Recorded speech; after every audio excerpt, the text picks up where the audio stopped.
सबसे पहले शुरुआत करते हैं विवेक सर आपके साथ। सर मार्केट में देख रहे थे कि हमें काफी दिन से एक लाल निशान जाता हुआ नहीं दिख रहा था, लेकिन आज सुबह जैसे ही देखे 350 पॉइंट की करवट ली है सेंसेक्स ने, और बैंक निफ्टी ने भी कुछ इसी तरह का 200 समथिंग का एक अच्छा खासा एक अपसाइड मूवमेंट दिखाया है। क्या लगता है ये जो एक हरियाली एकदम से हमें दिखी है वीकली एक्सपायरी के दिन, इसके पीछे की क्या वजह हो सकती है? कंचन, ऐसा होता है ना कि मतलब जब मार्केट लगातार ऊपर जाता है तो तब लोग पूछते नहीं है, और करेक्शन आते ही पूछते हैं कि क्या हो गया, और एक रिवर्सल आना जी। था। वैसे ही जब मार्केट नीचे आना चालू होता है तो लोग सोचते हैं हाँ भाई ठीक है करेक्शन, और एक दिन ऊपर चला गया तो हम लोग ऐसी बात करते हैं कि हरियाली क्यों आ गई। देखिए, खाली एक ट्रेंड रिवर्सल है, और मुझे लग रहा है कि ये शॉर्ट टर्म ट्रेंड था with in the long term trend. Long term trend India का बुलिश है, काफी बुलिश है, और ये शॉर्ट टर्म उसके अंदर एक शॉर्ट टर्म करेक्शन आया ही।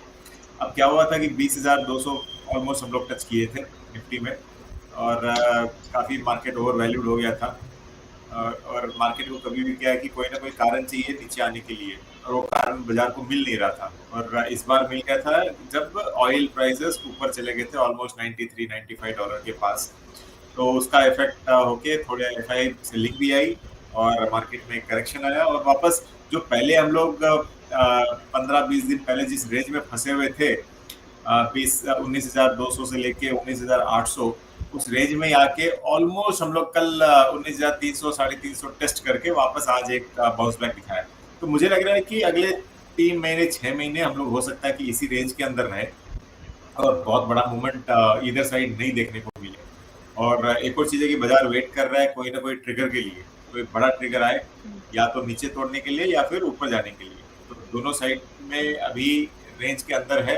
अब एक ट्रिगर चाहिए, वो ट्रिगर कहाँ से आएगा ये तो समय बताएगा, मुझे भी नहीं मालूम, लेकिन हाँ बाजार यही वेट कर रहा जी।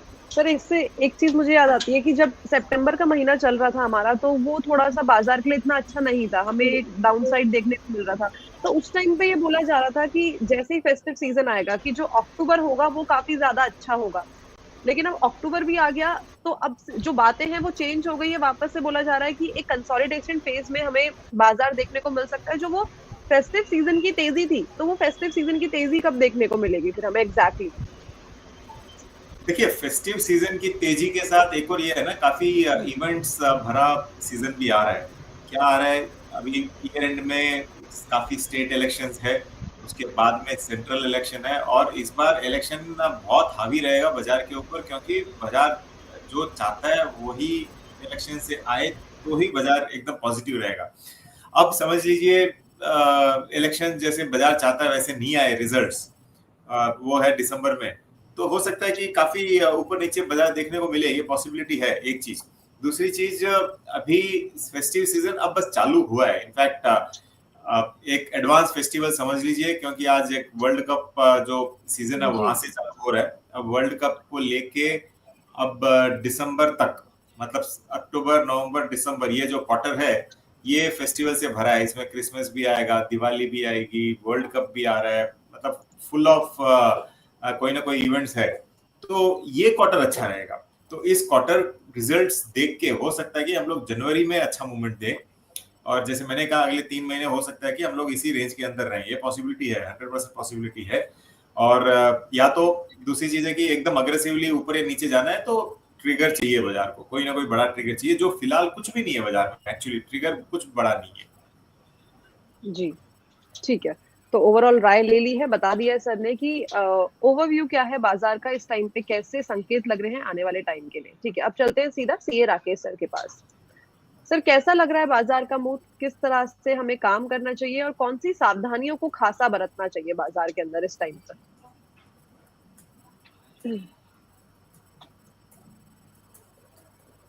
देखिए कंचन, जहाँ तक बात है बाजार की, बाजार में माहौल अभी थोड़ा सा, क्योंकि एफआई की बिकवाली कहीं ना कहीं हावी है, जारी है, उसकी वजह से मार्केट कहीं ना कहीं जो मूवमेंट्स ऊपर की तरफ लेना चाहिए वो नहीं ले पा रहा है। और कहीं ना कहीं इसके अलावा कुछ एक्सटर्नल फैक्टर्स भी हैं, जैसे कि क्रूड ऑयल कहीं ना कहीं 95 के लेवल पर चला गया था, वहाँ से अब कुछ दिनों से थोड़ा सा करेक्शन आया है।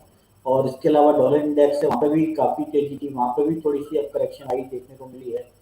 तो इन सब चीज़ों को देखते हुए मार्केट हमें लगता है कि थोड़ा सा हम कह सकते हैं कंसोलिडेशन फेज अभी थोड़ा सा जो हम सोच रहे थे कि सितंबर में कंप्लीट हो जाएगा, वो थोड़ा सा अभी मार्केट ने और एक्सटेंड कर दिया है उसको।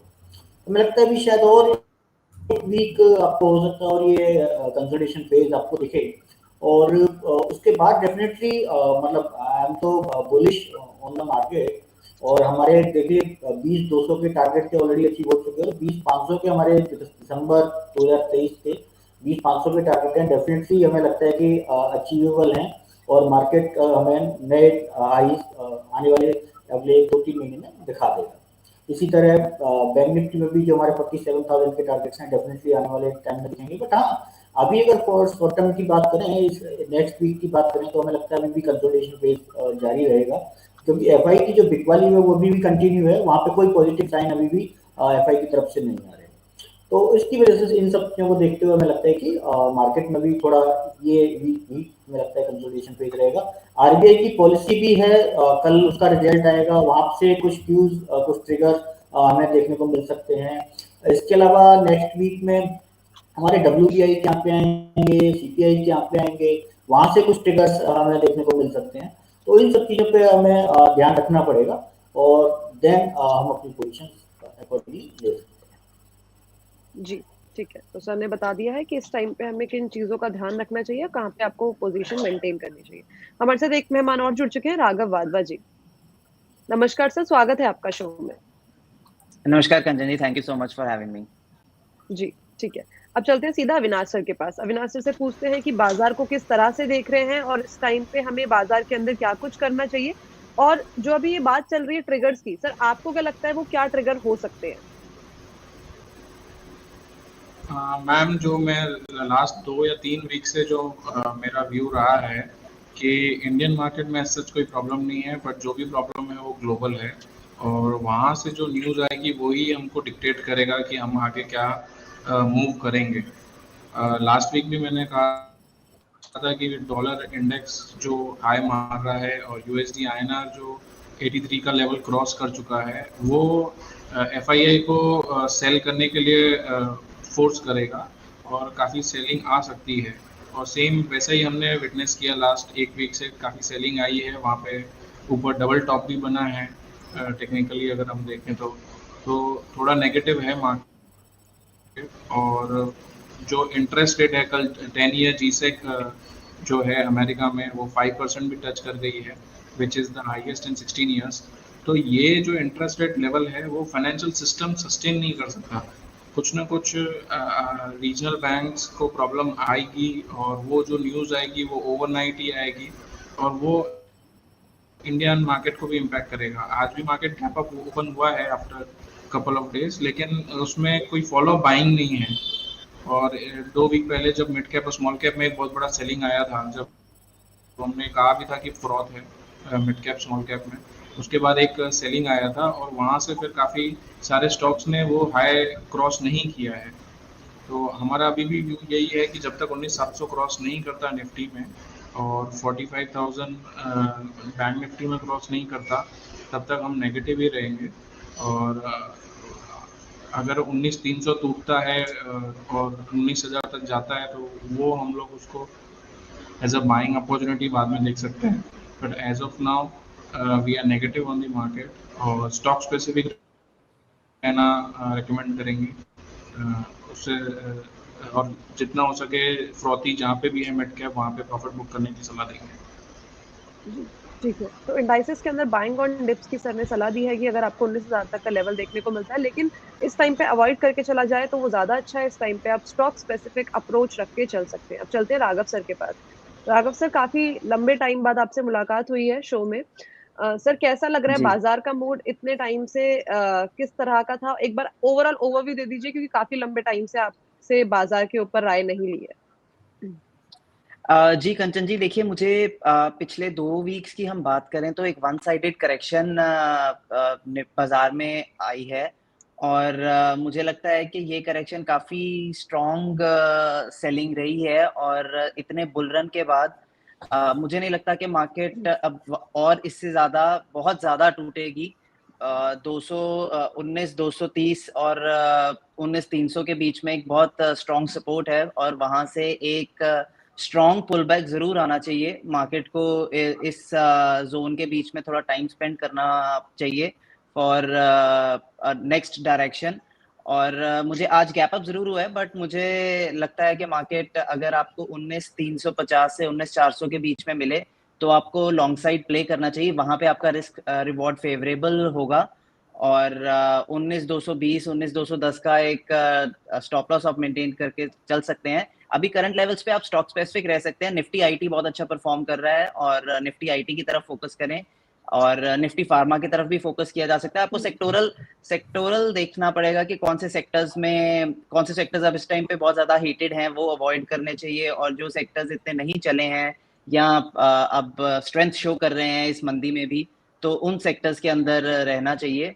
और अगर आपको ड्यूरिंग दिस वीक आपको 19,350 से 19,400 के बीच में निफ्टी मिलती है तो वहां पे एक लॉन्ग साइड प्ले जरूर करना चाहिए फॉर 19,600 से 19,700। जी, ठीक है। तो सर ने ओवरऑल राय दे दी है अपनी। विवेक सर, वापस आपके पास आते हैं। सर, काफ़ी आज से थोड़ा टाइम पहले की बात करें तो सारे के सारे मार्केट के लोग पीएसयू बैंक्स में काफ़ी ज़्यादा बुलिश थे।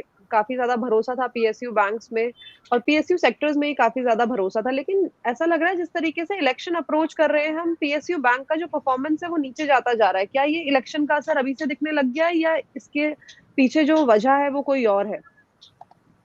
नहीं, देखिए, ओवरऑल क्या है कि बाजार में भी करेक्शन आ गया था ना। ऑलमोस्ट 20,200 से लेके हम लोग 20,300 तक लगभग आ गए थे। तो 800-900 पॉइंट का करेक्शन हम लोग निफ्टी में खाली देखे थे।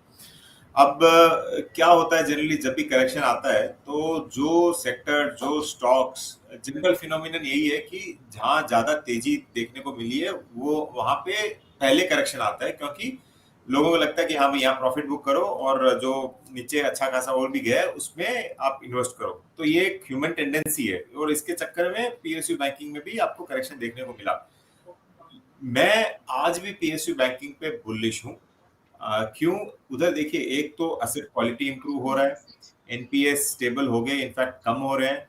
आप अगर price to book mostly in companies का देखो, जितने भी पीएसयू बैंक्स है ये प्राइवेट के मुकाबले आज के दिन बहुत अच्छे लग रहे हैं, चीपर लग रहे हैं। सारे के सारे अभी भी सिंगल पी के इसमें चल रहे हैं। हिस्टोरिकली पीएसयू सिंगल पी में चलते हैं, लेकिन इस बार जो health of the balance sheet जो बोलते हैं पीएसयूज की, वहां पे बहुत ज्यादा इंप्रूवमेंट हुआ है और कंसोलिडेशन भी काफी हुआ है। छोटे छोटे जो पीएसयू बैंक्स थे वो मर्ज हुए थे। तो आज के दिन ये लग रहा है कि आगे चल के ये पीएसयू बैंक्स भी आपको, मतलब इन द जो प्राइवेट सेक्टर बैंक्स है उनके मुकाबले कंपटीशन ये लोग करेंगे। डेफिनेटली डिस्काउंट रहेगा एक, क्योंकि प्राइवेट फाइनली प्राइवेट ही है। लेकिन हाँ, यहाँ से मुझे लग रहा है कि पीएसयू बैंक्स आपको 30 से लेके 40% रिटर्न अगले 1-1.5 साल के अंदर दिखा सकते हैं अभी भी। तो एक इंटरिम करेक्शन था और एक बाइंग अपॉर्चुनिटी के रूप में आपको इसको यूज करना रहेगा। लॉन्गर टर्म मैं श्योरली बुलिश हूँ पीएसयूज पे। जी, ठीक है। तो बुलिश नजरिया है सर का पीएसयू बैंक के अंदर, ठीक है। राकेश सर, आपके पास आते हैं सीधा। सर, जैसे कि कल हम देखें तो हाउसिंग सेल्स के नंबर आए हैं, सितंबर का जो डेटा आया है और काफी ज्यादा अच्छे नंबर आए हैं हाउसिंग सेल्स के। उसके बाद अगर हम देखें एफएनओ में जो रियलिटी सेक्टर है उसमें काफी अच्छा खासा उछाल देखने को मिला है। रियलिटी सेक्टर को लेके आपका क्या नजरिया है?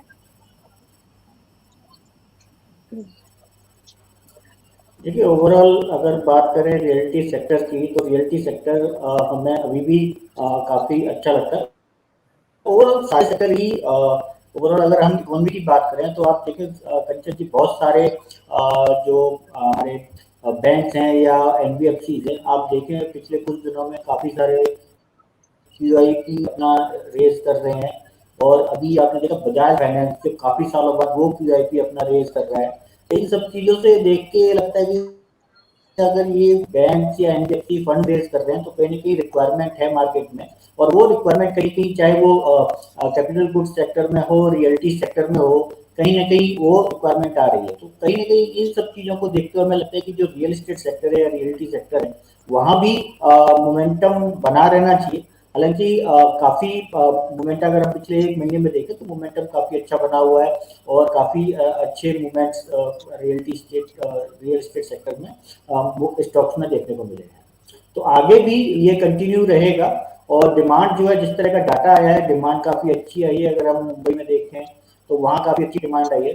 इन सब चीजों को देखकर हमें लगता है कि रियल एस्टेट सेक्टर में ये मोमेंटम कंटिन्यू बना रहेगा। हालांकि जो रिटर्न हमने पिछले 1-1.5 साल में देखे हैं उतने शायद उतने बेहतर रिटर्न हो सकता है आपको ना देखने को मिले, पर डेफिनेटली यहाँ से भी 15 to 20% का आसपास से रिटर्न हमें अगले 1 से 2 साल में देखने को मिले। जी ठीक है, तो ये थी राय रियलिटी सेक्टर पे।